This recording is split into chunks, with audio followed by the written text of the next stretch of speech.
लक्षिता, मेरी ग्रीन वाली फाइल कहाँ रखी है तुमने? कब से ढूंढ रहा हूँ, नहीं मिल रही। अलमारी में होगी, देख लो। भाभी, मेरी बाइक की चाबी कहाँ है?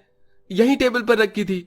देवर जी, अब मैं आपकी बाइक थोड़ी ना चलाती हूँ, जो मुझे पता होगा वही कहीं होगी, देख लो। अरे लक्षिता बहू, मैंने तुझे पूजा के लिए हलवा बनाने को कहा था ना, तूने अभी तक हलवा नहीं बनाया। बेचारी लक्षिता घर की बहू होने की वजह से घर की और सारे सदस्यों की जिम्मेदारी लक्षिता के ऊपर ही थी। सुबह 5 बजे से रात के 12 बजे तक लक्षिता को बैठने का भी वक्त नहीं मिलता है। इस कद्दूकस की तरह ही मेरी जिंदगी भी इन लोगों की सेवा करते करते ही एक दिन घिस जाएगी। कभी कभी तो लगता है कि घर छोड़कर ही भाग जाऊं। हॉल में बैठी लक्षिता लौकी का कद्दूकस करते हुए खुद से बातें कर रही होती है। तभी लक्षिता की पड़ोसन शांति हाथों में मिठाई का डिब्बा लिए लक्षिता के पास आती है। अरे शांति, तुम यहाँ, और ये हाथों में मिठाई कैसी? कोई खुशखबरी है क्या? मेरा देवर है ना रोहन, उसका रिश्ता तय हो गया है। उसी की खुशी में पूरे मोहल्ले भर में मिठाई बांट रही हूँ। लो, तुम भी अपने मुंह मीठा करो। शांति लक्षिता का मुंह मीठा करवाती है और वहां से चली जाती है। शांति की बातें सुन लक्षिता के उदास चेहरे पर अचानक से मुस्कान आ जाती है। मेरी इतनी बड़ी प्रॉब्लम का सॉल्यूशन मेरे घर में ही था और मैं हमेशा अभी तक नजरअंदाज करती रही। लक्षिता रात होने का इंतजार करती है और सबके आते ही। क्या हुआ लक्षिता बहू, आज बड़ी खुश लग रही है? आज शांति आई थी, उसके देवर का रिश्ता तय हो गया है। तो अच्छी बात है, लेकिन तू इतना खुश क्यों हो रही है? माँ जी, शांति का देवर मेरे देवर से 2 साल छोटा है, फिर भी उसकी इतनी जल्दी शादी और रिश्ता तय हो गया, और शशांक अभी तक कुंवारा ही बैठा है। इस बुढ़ापे में तो मैं अपने छोटे बेटे का घर बसाने के बारे में भूल ही गई थी। मैं कल ही पंडित जी से बात करके अच्छी लड़कियों के रिश्ते निकलवाती हूँ। इसकी कोई जरूरत नहीं है। दरअसल मैं एक लड़की को पसंद करता हूँ, उसका नाम प्रेरणा है। काफी अच्छी लड़की है, लेकिन गरीब परिवार से है। आज भगवान भी मेरे साथ है। अगर देवर जी किसी अमीर लड़की से प्यार कर लेती तो वो तो मुझे अपनी नौकरानी बनाकर रखती और घर का कुछ भी काम नहीं करती, लेकिन अब मैं अपनी गरीब देवरानी को अपनी नौकर बनाकर रखूंगी।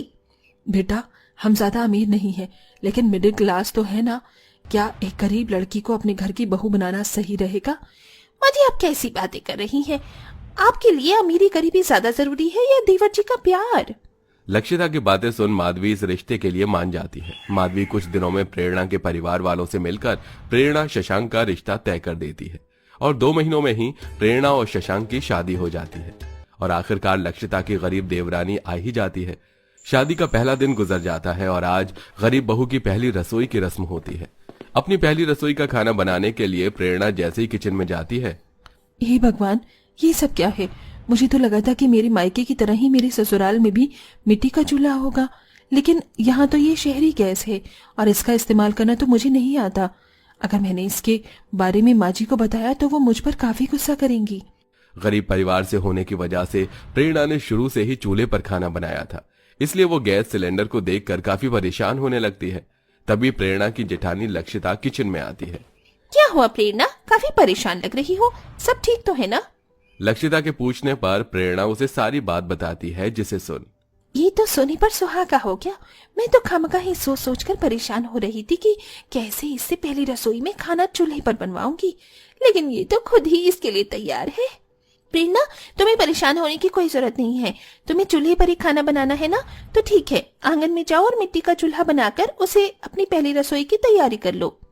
लक्षिता की बातें सुन प्रेरणा काफी खुश होती है, जिसके बाद अब वो आंगन में जाती है और गीली मिट्टी की मदद से घर की दीवार के सहारे चूल्हा बनाकर उसे अच्छे से सुखा लेती है। लेकिन जैसे ही प्रेरणा अपनी पहली रसोई की खाने की तैयारी करती है तो बारिश का मौसम होने की वजह से धीरे धीरे बूंदें बरसना शुरू हो जाती हैं। इंद्रदेव, क्या इस बारिश को भी अभी ही शुरू करना था? आज मेरी पहली रसोई है, बड़ी मुश्किल से ये मिट्टी का चूल्हा बनाया था, अब मैं खाना कैसे बनाऊंगी? बेचारी प्रेरणा जैसे तैसे करके बारिश में आधी भीगती हुई चूल्हे पर खाना बनाने की कोशिश करती है, लेकिन बार बार तेज चल रही हवा की वजह से चूल्हे की आग की लौ प्रेरणा की तरफ जाने लगती है, जिससे कई बार उसका हाथ जल जाता है। मेरा हाथ बहुत जल रहा है, लेकिन पहली रसोई का खाना बनाना भी जरूरी है।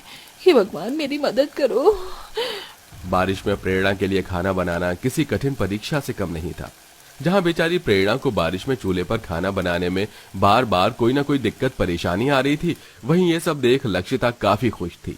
मेरे समय में तो माँ जी ने कड़ी धूप में मुझसे चूल्हे पर ढेर सारा खाना बनवाया था, कम से कम इसे कड़ी धूप में तो खाना बनाना नहीं पड़ रहा है। जितनी दर्द दुख परेशानी मैंने झेली है ना, उतना मेरी देवरानी भी झेलेगी। मन ही मन इतना सोच लक्षिता प्रेरणा के पास आती है। ये क्या प्रेरणा, तुमने तो अभी तक एक चीज भी नहीं बनाई। काश मैं तुम्हारी मदद कर पाती, लेकिन वो क्या है ना, अगर माँ जी को पता चला तो वो बहुत गुस्सा करेंगी। कोई बात नहीं भाभी, आपने कह दिया यही मेरे लिए काफी है। मैं खुद सब अकेले कर लूंगी। प्रेरणा को इस तरह देख लक्षिता काफी खुश होती है और अब आराम से अपने कमरे में जाकर आराम करने लगती है। वहीं बार बार बारिश के पानी की वजह से कभी प्रेरणा का आटा गीला हो जाता तो कभी बार बार पानी गिरने की वजह से प्रेरणा की सूखी सब्जी गीली सब्जी में बदल जाती। क्या क्या सोचा था मैंने अपनी पहली रसोई के खाने के लिए, लेकिन ये क्या हो रहा है। बेचारी प्रेरणा जैसे तैसे करके अपनी पहली रसोई का खाना तैयार करती है और सभी को खाना परोसती है, लेकिन किसी को भी प्रेरणा की पहली रसोई का खाना पसंद नहीं आता। प्रेरणा बहू, ये तूने कैसा खाना बनाया है। चावल में अभी तक पानी है और सब्जी भी कितनी बकवास है। सारी रोटियां भी जली हुई हैं। क्या यही कुछ सिखाया है तेरी माँ ने तुझे। प्रेरणा को अपनी सास से इतना डांट पड़ता देख लक्षिता मन ही मन काफी खुश होती है और अब लक्षिता धीरे धीरे कर प्रेरणा से अपने साथ हुई सभी चीजों का बदला लेने लगती है।